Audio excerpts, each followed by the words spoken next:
Matthew chapter 5, verses 27 through 30. You have heard that it was said, "You shall not commit adultery." But I tell you that everyone who gazes at a woman to lust after her has committed adultery with her already in his heart. If your right eye causes you to stumble, pluck it out and throw it away from you. For it is more profitable for you that one of your members should perish than for your whole body to be cast into Gehenna. If your right hand causes you to stumble, cut it off and throw it away from you. For it is more profitable for you that one of your members should perish than for your whole body to be cast into Gehenna. May Yahweh bless His word to our hearts today. Last week we dealt with how we can murder people with our words. Not physically murder them, but through things like hatred, anger, slurs, unforgiveness. Yeshua taught us this in the previous text here in Matthew 5. He began with, "You have heard that it hath been said by them of old time," or to them in the ancient times, "but I say unto you." And remember, the context is rabbinical interpretation. "You have heard that it hath been said" means this is how most rabbis that you know have interpreted this commandment. Strictly limited to physical murder. But I tell you, he's saying, I'm not negating the aspect of the physical or the literal, but I'm telling you that it goes deeper. Let me pull back the literal law and show you the spirit of the law, the intent, the motivation behind the law. So the Pharisees and the scribes of Matthew chapter 5 verse 20, where they're called righteous, they believed in the commandment to not murder. But they really didn't take it deep enough. And that's what Yeshua challenged them on. And he tells us that our righteousness must go beyond or surpass the scribes and the Pharisees. So this week, Yeshua does the same thing with the seventh commandment. Thou shalt not murder is the sixth commandment. Thou shalt not commit adultery, or do not commit adultery, is the seventh commandment. So the law says, do not commit adultery. And we know that that covers the physical act of adultery. So when Yeshua says, "But I say unto you," he's not negating that the law teaches against the physical act. He's just telling us there's a deeper intent to the law. What is the deeper intent? Last year I taught through the 10 Commandments. And I came at the 7th commandment from a positive angle. We've heard a lot of 7th commandment teachings or commandment teachings on what not to do, but we forget that each of the 10 commandments, or at least the ones that come at it from a negative angle, do not do this. To every negative there's a positive. So when Yahweh commands, "Do not murder," He's also in the same sentence commanding, "Save life, give life." When Yahweh commands, "Do not steal," He's commanding, "Give generously." Be willing to communicate, as the old King James calls it. And when He commands, "Do not commit adultery," He's commanding, be faithful to your spouse. Be faithful in marriage. Love your spouse. Cherish your spouse. Be kind to your spouse. I came at it from that angle because I wanted it to be a little bit different. In this lesson, I'm going to get into some technical matters before we move into what Yeshua said. But do not commit adultery does equal to honor marriage. Marriage is taught first in Genesis chapters 1 and 2 with Adam and Eve, where Yahweh created Adam, and then He said it's not good for man to be alone. That's the first time Yahweh said something was not good. All through Genesis 1, He would create and He'd say, and it was good. The first time He said something's not good is when He said it's not good for man to be alone. So I will make a helper comparable to him, or a help meet to him. And we know that Yahweh caused a deep sleep to fall upon Adam. And some believe that Yahweh took out one rib from Adam's side. Brother TJ taught through Ephesians, which was great. He said he believed He took his whole side out and made the woman. And some people say that there's just DNA involved there. But from the man, He created a woman. And He brought the woman to the man. And the man said, "Now this is bone of my bone and flesh of my flesh. She shall be called woman, because she was taken from man." Therefore shall a man leave his family unit, his father and mother, and cleave to his wife, and the two, saith he, shall become one flesh. That's the first marriage in the Bible. Yahweh was the father, bringing forth his daughter, his creation, Eve, to the man Adam. And Yahweh designed for that to be where intimacy takes place, in marriage. We learn that in Genesis 1 and 2. So in one sense, do not commit adultery covers all sexual immorality.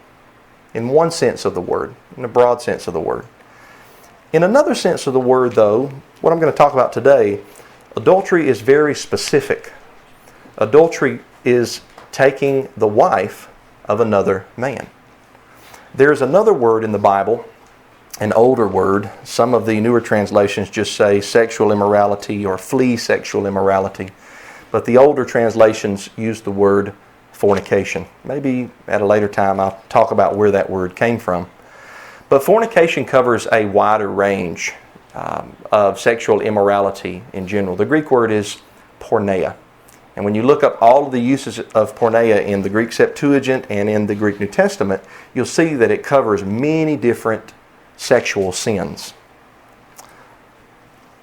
There are only 3 verses in the law of Moses that use the word adultery in English. Leviticus 20 verse 10 is one of them. Leviticus 20 verse 10, World English Bible says, "The man who commits adultery with another man's wife, even he who commits adultery with his neighbor's wife, the adulterer and the adulteress shall surely be put to death." So we see that it is in the 10 Commandments in Exodus 20:14, do not commit adultery. It's there in Deuteronomy 5:18, the second giving of the 10 Commandments, do not commit adultery. And Leviticus 20 verse 10 gives us a specific definition where we can narrow it down to the limited definition of the word adultery. This is the technical definition. We also find this in Leviticus chapter 18 verse 20, where the word adultery is not used, but the same command or the same sin is spoken about. Leviticus 18:20 says, "You shall not lie carnally with your neighbor's wife and defile yourself with her." If you read Leviticus 18, that chapter covers many ways that we can commit sin, not just against Yahweh, but against our body. And this is one of them, lying carnally with your neighbor's wife. We also find this. This is another instance in the Torah that doesn't use the word adultery, but the concept of adultery, taking another man's wife, is there. I want to read this, and then I'll make a few comments. Deuteronomy 22, verses 22 through 27. It says, "If a man is found lying with a woman married to a husband, then they shall both die, the man who lay with the woman and the woman. So you shall remove evil from Israel." Obviously, if they shall both die, the death penalty, by the way, that was the penalty for adultery on the earth. If a man lied with a woman that was married to a husband, the penalty, if they were found, 2 or more witnesses, was death. And this is obviously talking not about rape, but about it would be consensual here in verse 22. Verse 23, it says, "If there is a young lady who is a virgin, pledged to be married to a husband, and a man finds her in the city and lies with her, then you shall bring them both out to the gate of that city, and you shall stone them to death with stones, the lady because she didn't cry being in the city, and the man because he has humbled his neighbor's wife, so you shall remove the evil from among you." I want you to look at this for a second. In verse 23, where it talks about a virgin pledged to be married to a husband, that's what we would call engaged or betrothed. Someone who has been promised. Someone who has already been made a commitment to. As is customary in our day and time, the young man got down on his knee and he asked for the woman's hand in marriage. Then she's pledged to be married, they're engaged, or they're betrothed. I want you to notice that in verse 23 she's called pledged to be married, but in verse 24 it says he has humbled his neighbor's wife. And this is because in the olden times, especially in ancient Hebrew times, pledged to be married, betrothed, or engaged was much more serious than people take it today. As a matter of fact, even I'm a big fan of the Andy Griffith Show. Most of you know that. And there's an episode where Mr. Briscoe Darling from the Darling family that picks the banjos and plays the guitars, he thinks that Aunt B wants to marry him. He says, that was your heart speaking to my heart. Now my heart's answering. B, I'm declaring for you. And she says, oh, good heavens. So you can't get it out of his mind. So he actually, without Andy Taylor's knowledge, he kidnaps Aunt B and takes her up to the mountains. Doesn't harm her, but he takes her there, and they're, playing the music and everything, and he thinks that she's in love with him. And Andy or B cannot convince Briscoe any different. But in the end, Andy plays a trick on Briscoe, and Aunt B starts tricking him into cleaning up the house, and when he doesn't have good manners at the table, she pops his hand with a spoon, and she tells him not to raise his voice at the dinner table. And he said, I'll raise hogs, I'll raise my voice, I'll raise anything I want to raise. And he gets so upset at the end that he stands up from the dinner table and he puts his hands like this, and he tells Andy Taylor, Sheriff Taylor, he says, slap them handcuffs on me, I'm breach of promising. In other words, I'm breaking the promise that I made to your Aunt B to marry her. Briscoe saw it as such a serious offense, a breach of promise, that he knew he was about to get locked up. And this show was just in the 1960s in an old country town. My point is that it used to be that engagement or betrothal was taken more serious than it is today. We learn here in the Bible, in the law of Moses, that it was taken as though she was already considered to be the wife of that man.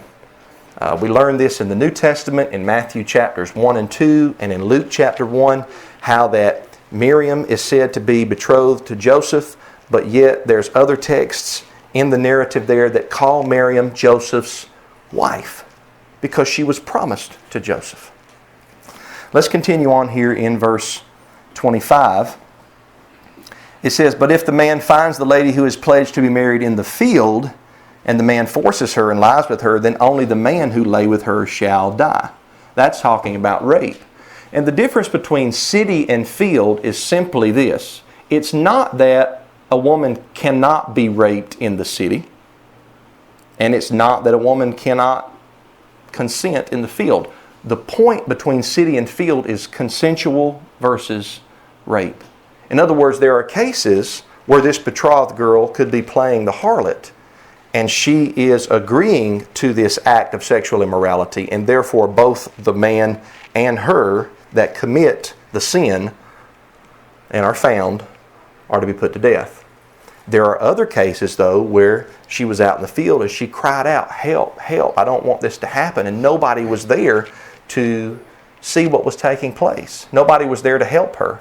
By the way, that is a verse in the Torah that teaches us self-defense. Not just self-defense, but defense when we see somebody in harm or in danger.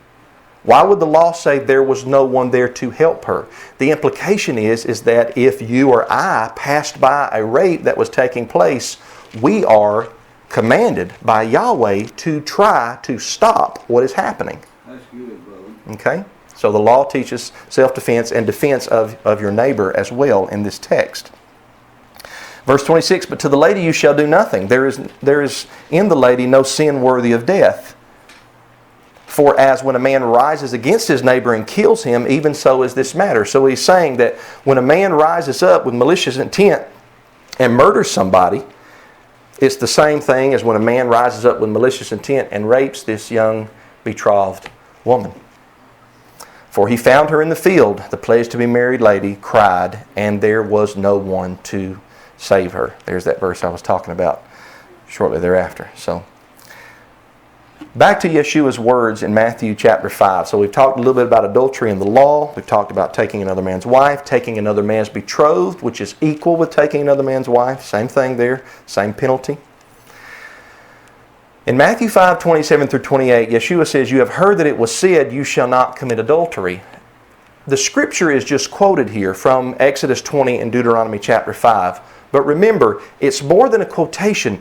Yeshua is telling us that when the rabbis quoted this verse, they were limiting it to just the act of physically taking another man's wife or physically taking another man's betrothed. So the rabbis were quoting it, but they were teaching and interpreting the law, and it was either wrong or it was lacking. It wasn't the full extent of the law. And remember, in the lessons on fulfill and destroy, we learned that in the cultural context, when Yeshua said, "I didn't come to destroy the law," what he meant was, I did not come to misinterpret or misapply the law, but I rather came to fulfill it, meaning properly interpret it, show you how it should be carried out, show you the law's true intent. So some people here think that Yeshua makes this stricter when he says in verse 28, "But I tell you that everyone who gazes at a woman to lust after her has committed adultery with her already in his heart." Some people think that Yeshua is one-upping Yahweh, that he's making the law stricter. The law taught against physical adultery, but now the Messiah makes it stricter and says you can't even do it in your heart. By the way, the World English Bible, where it says everyone who gazes, that's a good English translation. The Old King James is not wrong when it says looks upon, because the understanding based on the context is looks with the intent to lust. Not just looks like I'm looking out at all the sisters in the congregation as I preach today.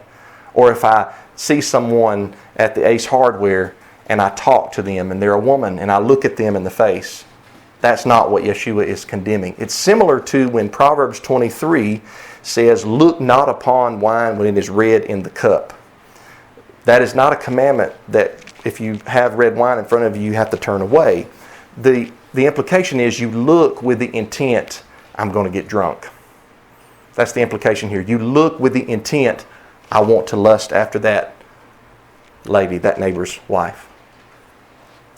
So everyone who gazes is very good. Very good English translation here. I don't think that Yeshua was one-upping the law of Moses. I don't think that he was adding to the law. The reason I don't think that is because if we track back to last week, the law didn't only teach do not murder physically, but it also taught against unlawful anger and hatred and slurs and bitterness and unforgiveness. I'll give you two verses. I could go on and on, but two verses from the Proverbs. I pulled these up today. Proverbs 10 verse 30, once again talking about the sins of the mouth. It says, "The mouth of the righteous produces wisdom, but a perverse tongue will be cut out." Proverbs 18 verse 21 says, "Life and death are in the power of the tongue." That's a powerful verse because a lot of times, and I think my mama meant well, as a lot of my teachers meant well when I heard this, but when I was growing up, a lot of times if you would get picked on in school, they would remind you, just say sticks and stones may break my bones, but names or words will never hurt me. And that saying really isn't biblical. Life and death are in the power of the tongue. You can, through your words, you can build somebody up and make them feel vibrant, or you can tear them down. Life and death are in the power of the tongue, the ancient proverb says. So it's the same thing with heart adultery. Heart adultery, or committing adultery in your heart and in your mind, was just as much a sin in the Old Covenant as it is in the New Covenant. Just as much.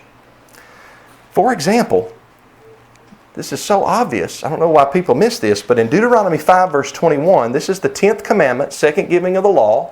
It says, verbatim, "Do not desire your neighbor's wife, or covet your neighbor's house, his field, his male or female servant, his ox or donkey, or anything that belongs to your neighbor."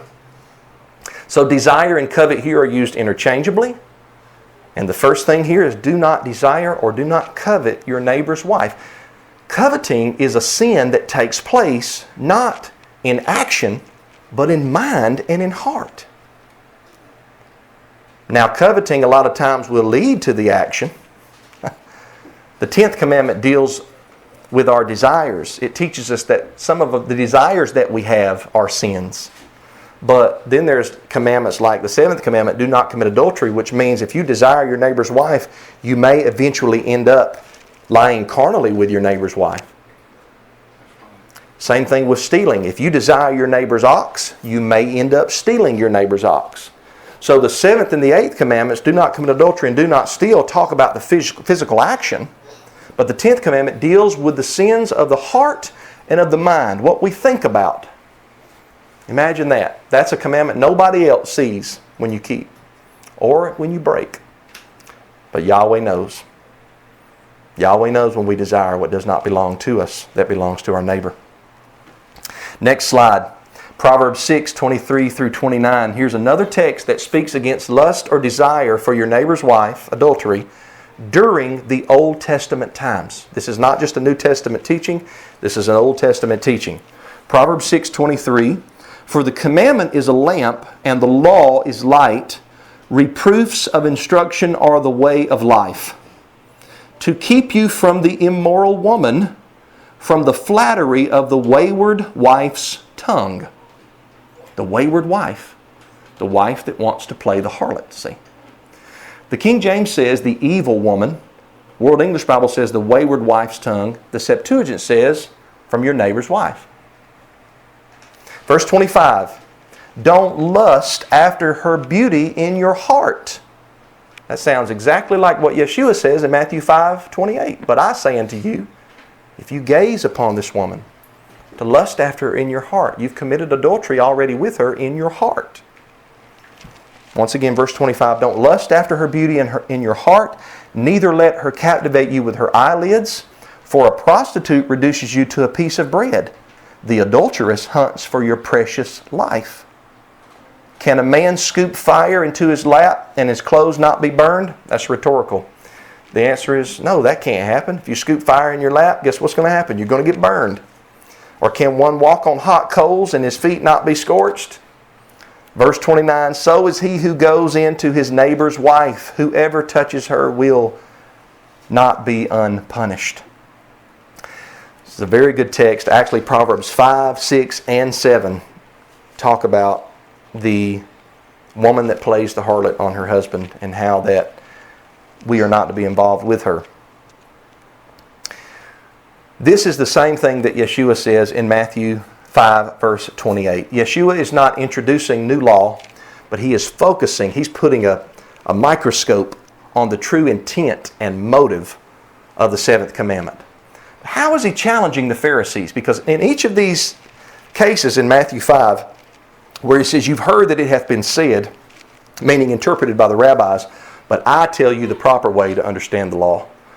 He's always challenging something that the Pharisees and the scribes believe and teach. But how is he challenging the Pharisees here? Because if you look at the ancient sources in Judaism, in Hebraism, most everyone would agree with this doctrine of anti-lust. Most of the rabbis would say that it was wrong to lust after your neighbor's wife. So how is he challenging their understanding here?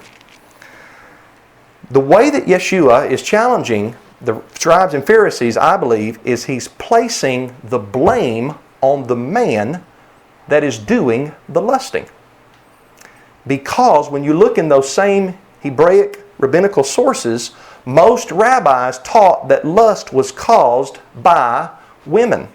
So that if a man lusted after a woman, it wasn't the man's fault, it was the woman's fault. And they would write how to be on guard for women. They had this idea. Women were looked very low. They were looked very low upon by a lot of people in that day and time. There was even a prayer that some of the Jewish men would pray, and they would say, thank God I'm not a Gentile heathen. Thank God I'm not a woman. I taught on that when I was going through Galatians chapter 3, where it says that in Christ, as it regards to dignity and value, there is no male or female. But you're all equal in the Messiah, see. But most rabbis would agree with lust, but they would say it's the woman's fault. As a matter of fact, it was in Judaism, traditionally, the married women were to wear a head covering whenever they would leave the house. And the unmarried women were not. You can read about this in the Mishnah and the Gemara and the Talmud and all that. The reason that the unmarried women remained uncovered was to attract a husband. And when the head covering was put on the married women, it was to let the men know that that woman belongs to another man. And the rabbis would be very, very upset if they saw a married woman out without her head covering on, and they would say, "You're causing men to lust." Yeshua takes the blame off of the woman here and says, whoever is doing the lusting, that is who is held culpable for the sin. We always want to sin and then place the blame on somebody else. And that's what the rabbis were doing. And it doesn't just go with this commandment, it's with a lot of commandments. Even with Adam in the garden, he said, the woman you gave to me, she's the one that made me eat of the forbidden fruit. We always want to place the blame. Well, I did it because of this, or I did it because I wasn't feeling well, or I did it because the devil made me do it. We like to give the devil a lot of blame. Devil made me do it. Devil made me do it. He's the scapegoat. We never want to take the initiative to be held responsible for our own sins. It takes humility to hold yourself responsible for your own sins, but I promise you it is liberating and it is freeing when you have committed a sin to not say or blame it on anybody else, but to tell Yahweh, I am sorry, I have sinned. Go to your neighbor if it's against them, I am sorry, I have sinned. Not if I hurt your feelings or if I did this to you. That's still trying to weasel your way around not asking for forgiveness and placing the blame on something or somebody else. So there are wicked women and wicked men in the world. There are both males and females whose intention is to wreck homes, is to act wily, as we say. Their intention is ungodly and unholy. But not all males and not all females are that way. Don't judge all by the actions of some. Amen. And I think that's what the rabbis were doing. There is such a thing as the wicked woman in Proverbs 5, 6, and 7. That doesn't mean all women are that way, because when we get to Proverbs 31, we find the woman whose price is far above fine rubies. See? The righteous woman. I've experienced modesty teaching in church that was directed solely at the female gender. Most of the sermons that I've ever heard in church on modesty were directed at the women. But the Bible directs it at both the man and the woman. Genesis chapter 3 verse 21, Yahweh made or appointed for Adam and Eve coats of skin to cover their nakedness. Not just Eve. He didn't just give Eve a tunic, and He didn't give Eve a tunic and Adam a pair of breeches either. He gave Eve a tunic or a robe, and He gave Adam a tunic or a robe. And He said, this is how you're to cover your nakedness. Both of them are to be modest. I've heard men lay the blame on women. Well, I wouldn't have such a problem with lust if women wouldn't dress a certain way. Listen, it is true that we are to be modest people on our outward adornment. We are. We are not to let our clothes be a frame for our bodies, but a frame to accentuate our face. It is wrong for us to dress provocatively. It is wrong for us to dress immodestly. But most people in the world don't see it that way. And so when we go out into the world and we experience both men and women that are dressed immodestly, half-clothed, or a lot of times barely any clothes on at all, we cannot, if we lust, we cannot put the blame on them. The blame is on the person that is doing the lusting. As the people of Yahweh, both men and women, as the people of Yahweh, we are to be led and guided by the Holy Spirit. Martin Luther said he cannot control if a bird flies over his head, but he can control whether or not that bird builds a nest in his mind. So things will happen to you, and you will see things on a day-to-day basis in the community that you go. And you may look, but by the power of the Holy Spirit, you don't have to gaze. You don't have to look with the intent to lust in your heart.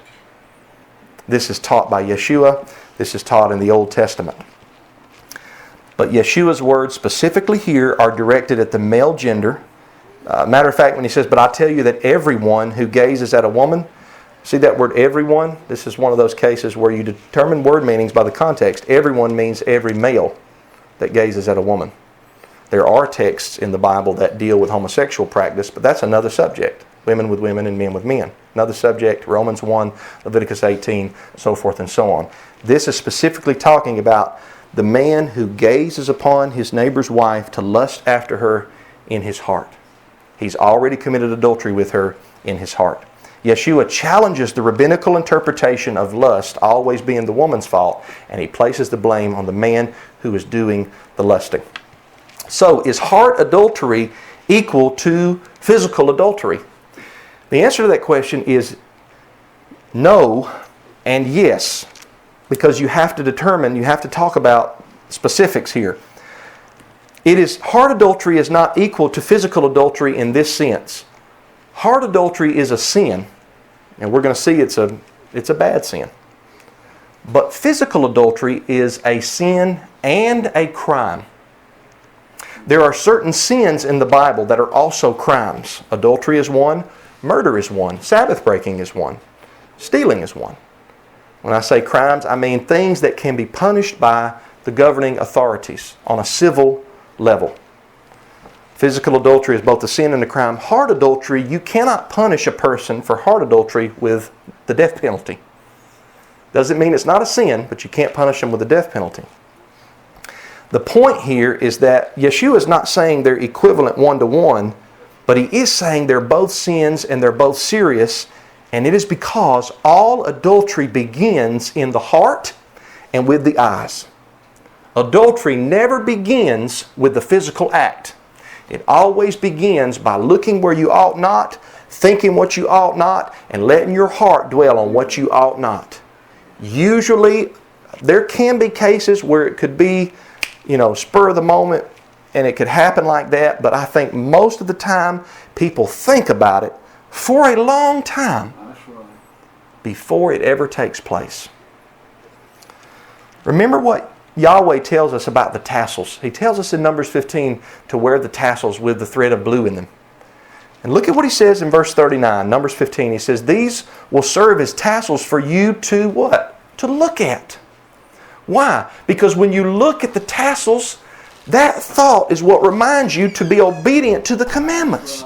There again, righteous works begin by looking. Just like evil works begin with the looking, righteous works begin with looking. So that you remember all of Yahweh's commands and obey them and not become unfaithful by following your own heart and your own eyes. So sins begin with the heart and with the eyes. But righteousness can begin with the heart and the eyes as well. Sin begins on the inside and it progresses to outward actions. Same thing with righteousness. And when it comes to not sinning against Yahweh, a fringe helps.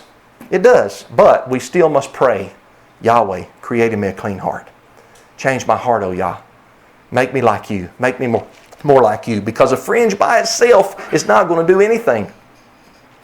It's so funny. I see a lot of Messianic men, they get so excited, and it's not always a bad thing, but they get so excited and they begin to wear the tassels, and then they want to condemn everybody that doesn't wear the tassels. And the reality is that the tassel is simply an outward mark that you can wear and your heart still be filthy before Yahweh. And I'm not knocking the tassels. I wear them. I've worn them for a long time. It's just like with baptism.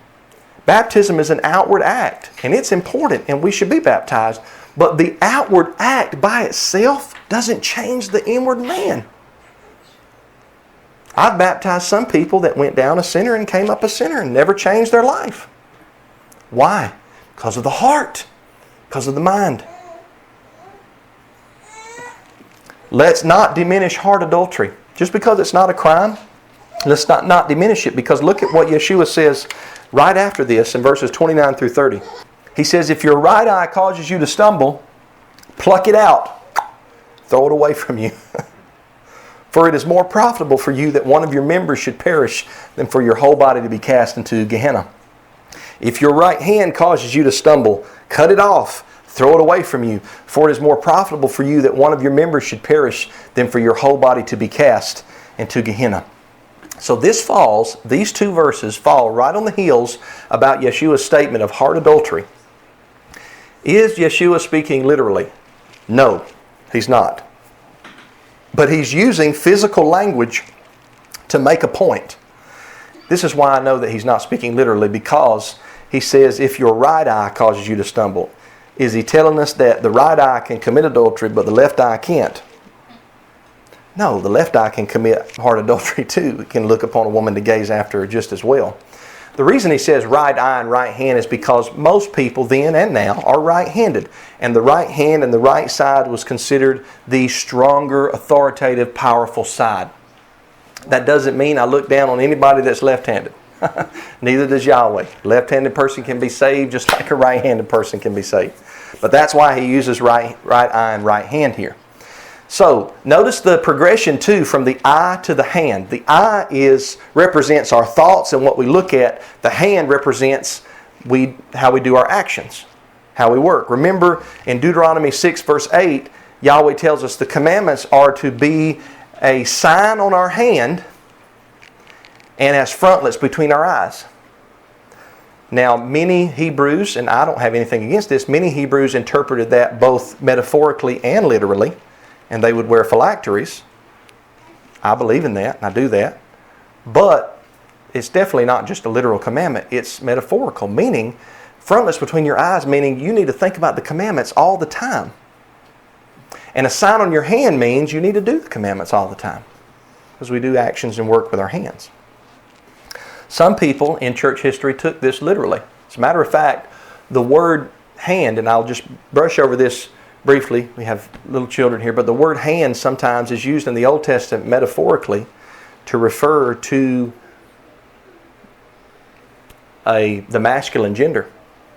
And one of the quote-unquote church fathers by the name of Origen in the 200s AD, about the middle of the 3rd century AD, he took this commandment literally and he believed the hand referred to the male organ, and he committed castration. I don't think that that's what it's referring to. I think right hand means there's also a left hand, and I think it's a metaphor. But let's not lose sight of Yeshua's words here.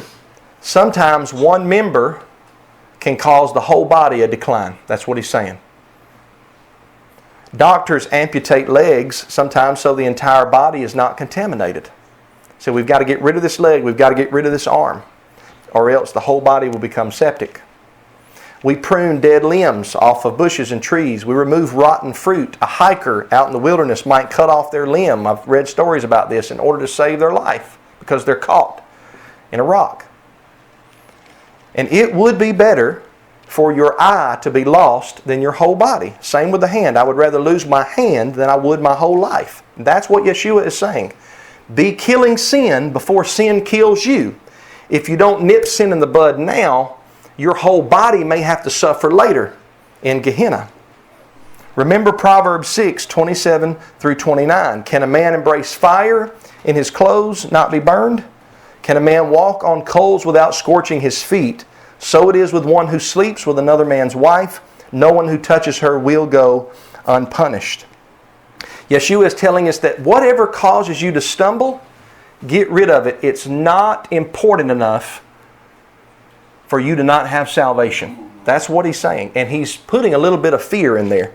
He's teaching us through fear, because he says, better that your eyes lost or your hands lost than your whole body be cast into Gehenna, which some Bibles say hell or hell fire.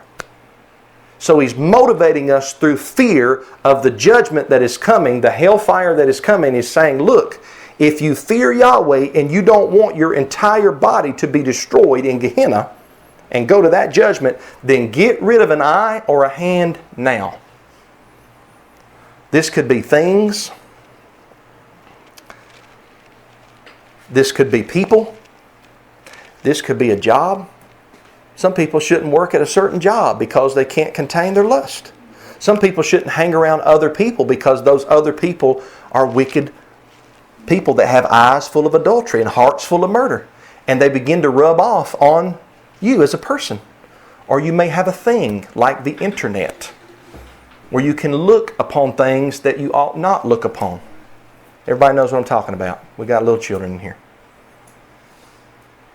Don't think that sin comes to you and says, I'm here to destroy your marriage, or I'm here to destroy your family. That's not how sin approaches you. Sin, or the devil, approaches you as it's going to be okay. You can do this and nobody will ever know. This is not going to destroy your marriage. This is not going to destroy your children or your family. This is not going to destroy your friendships. That's how sin shows up. Like that. And it's enticing and it's pleasurable for a season. Yes, it is. But the thief comes not to give life, but to steal, to kill, and to destroy.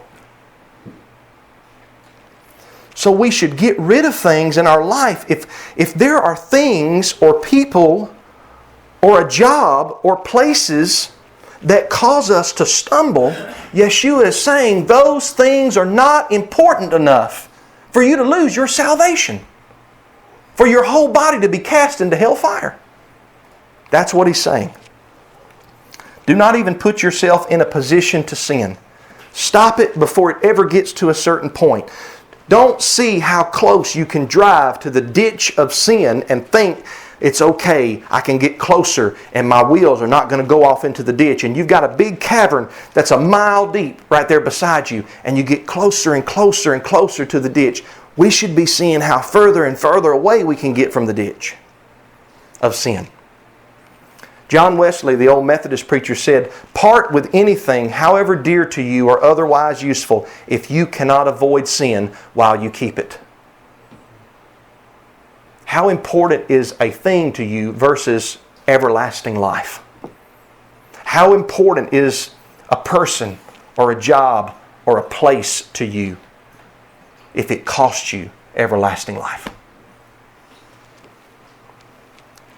Yeshua was a hellfire preacher.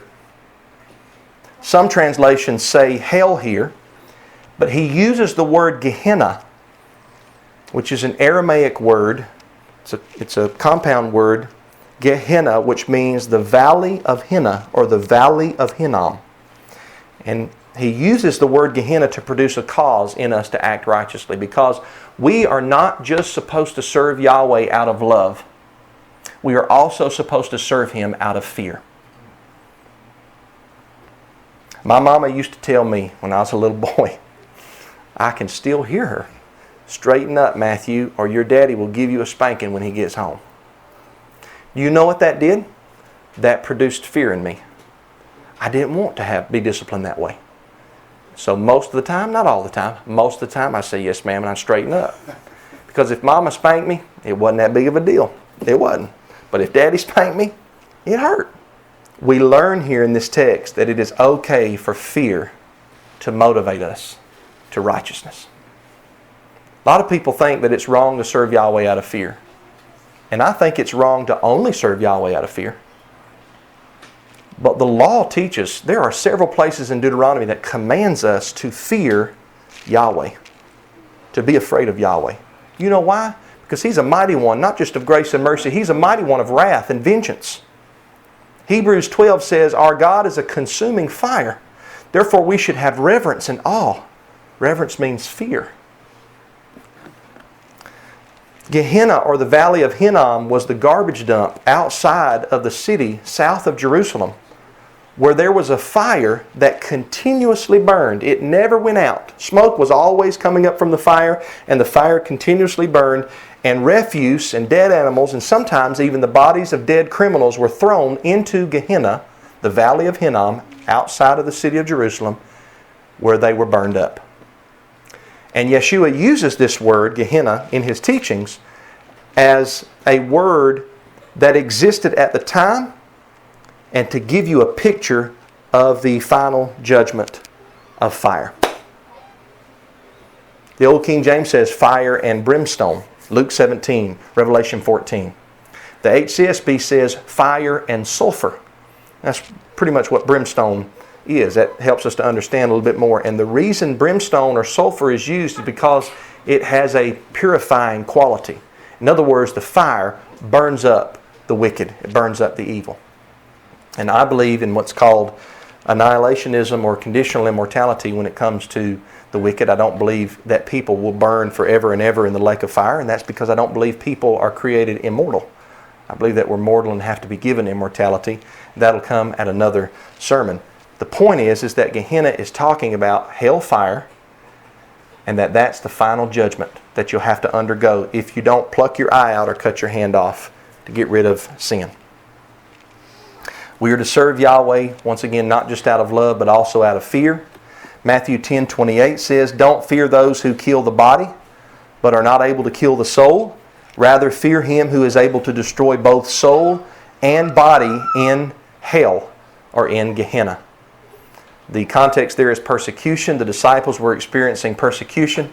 And Yeshua is telling them, look, don't be afraid. When somebody persecutes you for righteousness, don't be afraid of them, because all they can do is to kill or destroy your body, but they cannot destroy your soul. Rather, this is who you are to be afraid of, the one who is able to destroy both your soul and your body in hell, in Gehenna. Who is that? Almighty Yahweh. That's the one we're supposed to be afraid of.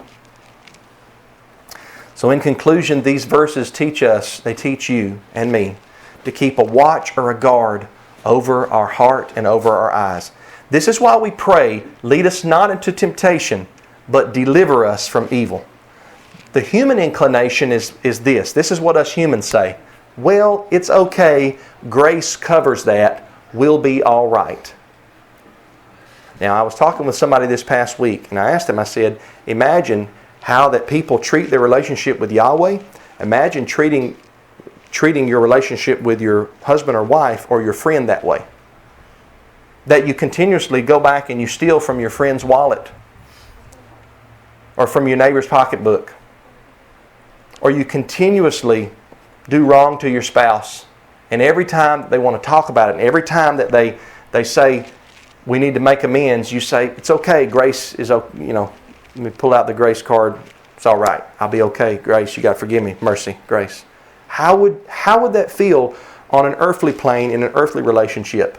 You know what you would do? Now what I would do? If I had somebody that habitually treated me that way, I would cut ties with them. I'd have to cut ties with them in marriage or as a friend. I can't be friends with somebody that steals from me constantly or treats me like garbage constantly. I understand things come up. Things happen. We forgive. But people that are genuinely sorry repent with their deeds and with their actions and with their works. And that's how it should be with us and Yahweh. When we do wrong against Yahweh, and we all have, if we're genuinely sorry, we not only ask Him to forgive us, but we strive not to commit or practice the same sin that we practiced.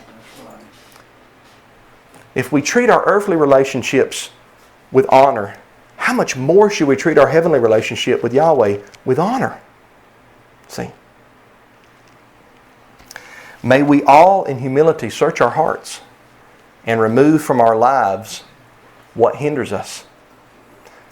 And I want to say this. I want to end with this. I want you to know that there is forgiveness and there is mercy for those who have genuinely asked and repented. That's the gospel. The good news is that no matter where you come from or what you've done, if you genuinely ask Yahweh to forgive you and repent of your sin, He will wipe it all clean. Amen. That's beautiful. And the answer practically is this: holy marriage, righteous marriage. Seek a spouse to marry, to love, and to serve Yahweh with for the rest of your life. That's the answer to eyes full of adultery or eyes full of fornication or sexual immorality. I'll close with Proverbs 5:18 through 20. This is one of those verses, it's in the Bible. People squirm though when you read it. But it's biblical and it's so true. It says, "Let your fountain be blessed." He's talking to the men. "And take pleasure in the wife of your youth." I've been married now for 22, almost 23 years. My wife, Tisha, is the wife of my youth. I got married to her when I was 16 years old. And she's still my definition of beautiful. And when we're 60, 70, and Yahweh's will 80, 90, and 100, she'll still be my definition of beautiful. Because she is my wife, and I take pleasure in the wife of my youth. A loving doe, a graceful fawn, let her breasts satisfy you. Be lost in her love forever. Why, my son, would you be infatuated with a forbidden woman or embrace the breast of a stranger? Let us guard our hearts and our minds, young men, young women, old men, old women, all of us, before it is everlasting too late. Almighty Yahweh, thank you for this time of Bible study and Bible teaching. I pray that it is a blessing to the congregation. I love you, Yahweh. Help us to put this to practice and let our light shine. Let us be different and love according to your law. Through Yeshua, I pray. Amen.